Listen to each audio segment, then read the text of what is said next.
The moment Adrian Vaughn stepped through the front door of the upscale fusion restaurant, its marble floors polished so brightly they reflected the soft amber lighting, he barely had time to take a breath before the confrontation erupted. A hostess in a deep burgundy uniform marched toward him with stiff shoulders and a scowl sharpened by irritation. "We don't serve you people here. Reservation or not, get out," she snapped loudly enough that several diners paused mid-bite.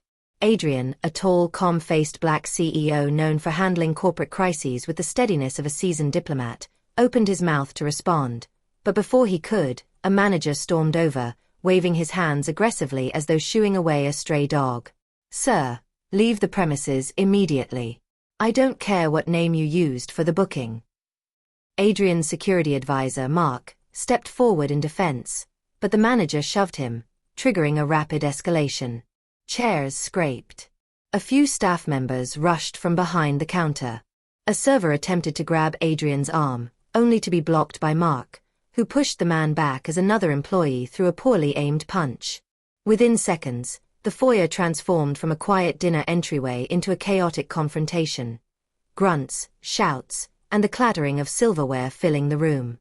Despite the aggressive push, Adrian didn't swing, didn't retaliate, didn't raise his voice.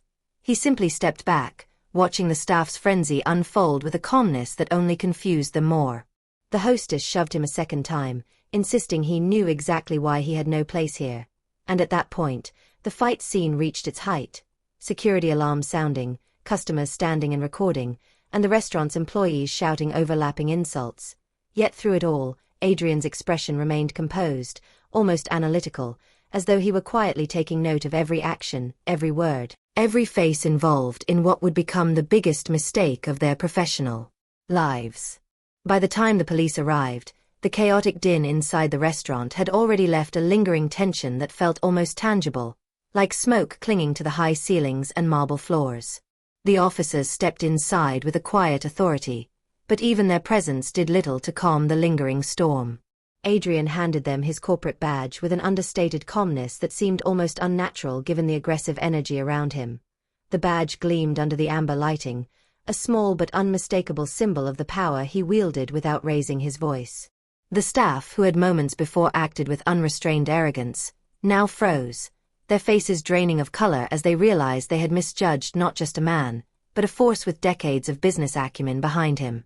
Customers, many still gripping their smartphones, whispered in disbelief, capturing video that would circulate across social media within minutes, amplifying the embarrassment to a level the employees could scarcely imagine. Adrian, standing perfectly upright, didn't need to raise his voice or move aggressively. His quiet poise carried a weight that made the employees feel as if every wrong word and every physical shove had been measured, recorded, and filed away for consequences that were only now starting to form. The manager, whose voice had been loudest in the confrontation, could only stammer and blink, realizing the magnitude of his mistake, while the hostess who had initially refused service tried to adjust her uniform nervously, her hands shaking as she mouthed apologies that Adrian didn't even acknowledge.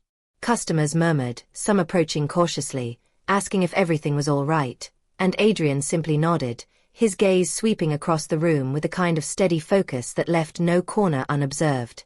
The police asked if he wanted to press charges for the assault, the shoving, or the verbal abuse, and he shook his head subtly, almost imperceptibly, and said, "No. They've already delivered their own verdict through their actions." The words were soft, yet in them lay the unmistakable clarity of authority and judgment, a reminder that consequences sometimes required no hand to strike, no shout to command attention, just the simple, quiet execution of knowledge and power. It was a moment of stark contrast. Where the staff had resorted to chaos and aggression, Adrian remained the calm center of gravity, unshaken, as if the room itself had been rearranged around him to bear witness to the inevitability of their misjudgment. Every employee, every diner, and even the police felt it. This was not merely a man wronged, but a man whose patience had limits, and whose observation alone was enough to unravel the very foundation of their assumptions. Less than 15 minutes later, the board members arrived, rushing into the restaurant from the sleek black SUVs waiting outside, their expressions a mixture of confusion, concern, and dawning horror.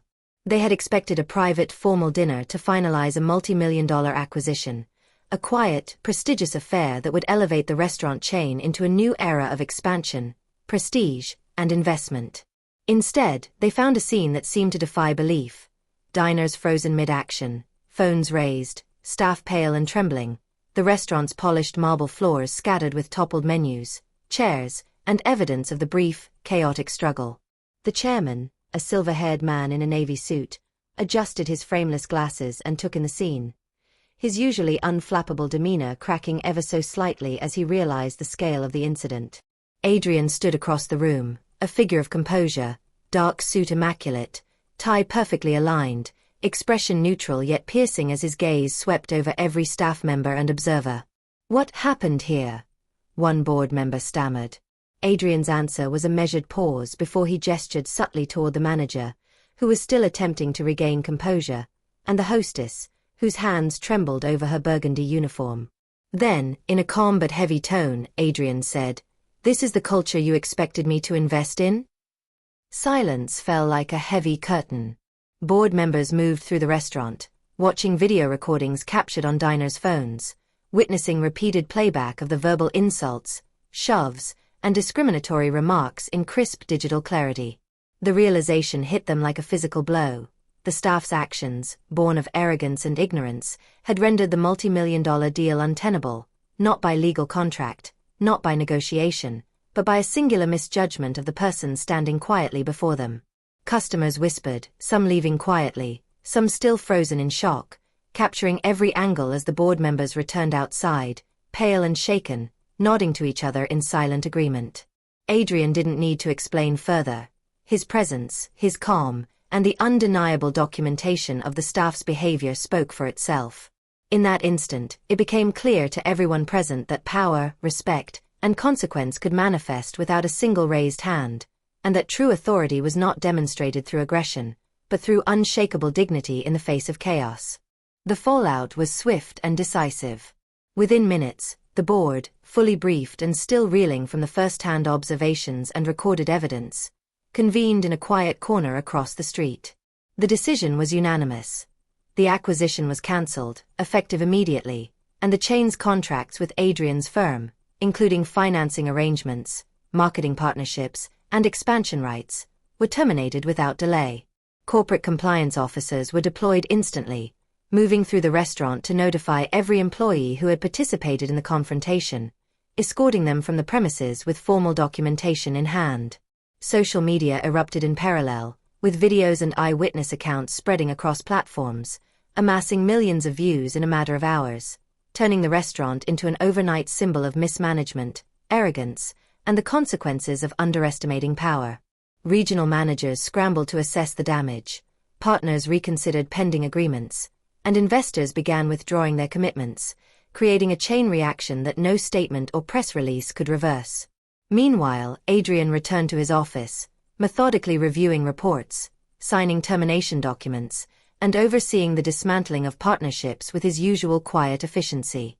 He didn't celebrate, he didn't boast, and he certainly did not gloat. To him, the events were simply a matter of principle enforced with calm clarity. "They thought they could decide who deserved to be served," he murmured to his assistant, flipping the final folder closed. "I simply decided who deserved to stay employed." It was a quiet, deliberate demonstration of authority, executed with precision, leaving no doubt that respect and dignity were not negotiable, and that those who undermined them, even unknowingly, would bear the consequences fully. By dawn, the restaurant's parent company was already issuing statements of restructuring, but insiders whispered the real story. In a single evening, careers had ended, fortunes had shifted, and a lesson had been carved into the industry that power and patience, wielded with composure, could alter lives without a single act of physical retaliation.